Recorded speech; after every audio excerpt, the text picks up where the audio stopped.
We begin with breaking news out of the Middle East. The U.S. is launching strikes against Iran as we speak after the president vowed to retaliate with force after the downing of a U.S. helicopter earlier this week.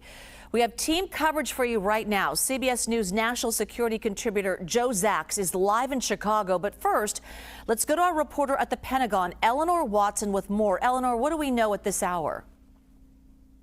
Well, U.S. officials tell us that at this point, the strikes are hitting targets like ammunition depots, command and control nodes, and warehouses in tonight's strikes. Remember, this is the second night in a row U.S. Central Command has launched strikes in retaliation for that downing of the helicopter on Monday near the Strait of Hormuz. That is what started this chain of events, but what is clear from President Trump's language today and the Defense Secretary is that part of the response tonight and last night is because Iran is taking too long to negotiate. Secretary Hegseth said tonight's strikes would be, quote, strong and clear, and that the strikes tomorrow night, if they need to take more, would also be strong and clear. Over the course of the ceasefire, there have been previous violations, but the administration has kind of downplayed them to give some time to allow for negotiations to get to some sort of deal to end the war. This time, though, President Trump has said that Iran is taking too long to negotiate and they will, quote, pay the price. All right, Eleanor Watson. Eleanor, thank you. And I want to bring in CBS News national security contributor Joe Zacks live in Chicago. Joe, let's talk about these latest strikes and the timing of them all. What do you make of it?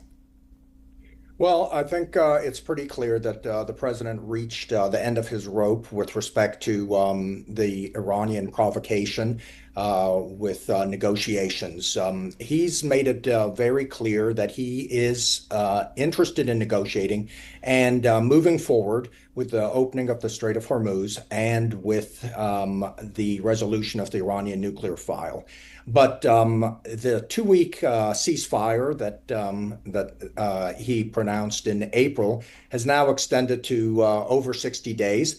And I think he really has lost patience with Iran, especially given their attack on Kuwait last week, followed by their attack on Israel, followed by the drone that hit our UH-64,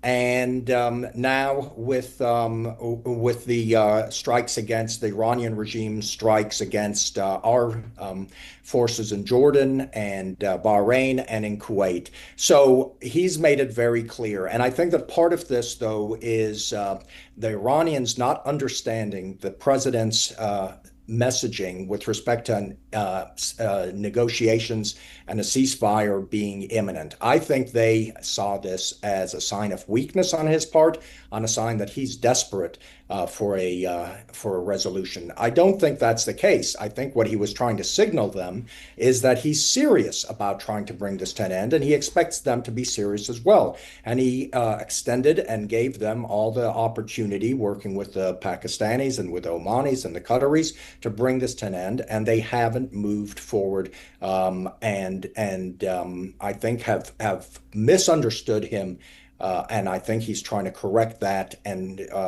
will give them an opportunity now to perhaps return with and move with greater speed towards resolving this situation. Yeah, let's talk about that. With the U.S. launching strikes against Iran, what does this mean for the deal the president keeps insisting is close?